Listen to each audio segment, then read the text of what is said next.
have in just a second, my sister's going to come up and share with you her testimony. And I have her share her testimony at Stirred Ups almost every time. Anytime that she's free, I have her come and share, and here's why. She has a story of taking darkness to light. And that's what God is about. He doesn't care about your past. He doesn't care about, all of these things that you're like, Lord, you can't use me, you can't use me, you can't use me because I have all of this stuff hindering me.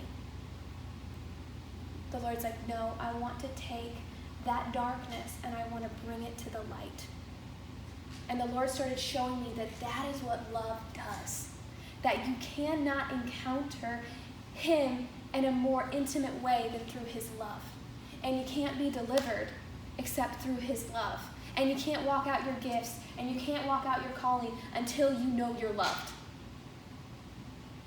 And as women, we struggle with that. We struggle with knowing that we're loved. We struggle with insecurities. We struggle with these issues and these attacks that come at our mind. And God's like, if you will just go tell them that they're loved, then I can do what I need to do through them.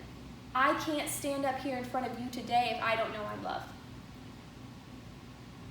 I have to know that God says, Anna, I got you. Anna, I'm going to speak through you. Anna, I'm going to back you. I'm going to take care of this.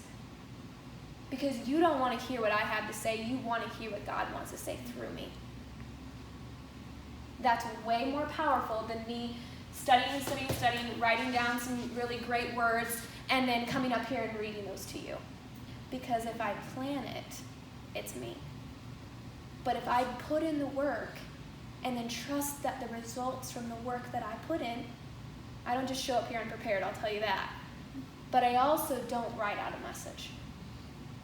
I say, God, this is what I do first. God, what do you want to say to your women tonight? He wants to take our stories that the enemy has tried to keep us silenced with. He'll use shame and guilt to rob your voice. Mm-hmm. Every time. That's too shameful. You can't admit that. You can't talk about that. If he can keep you silenced, then you can't heal.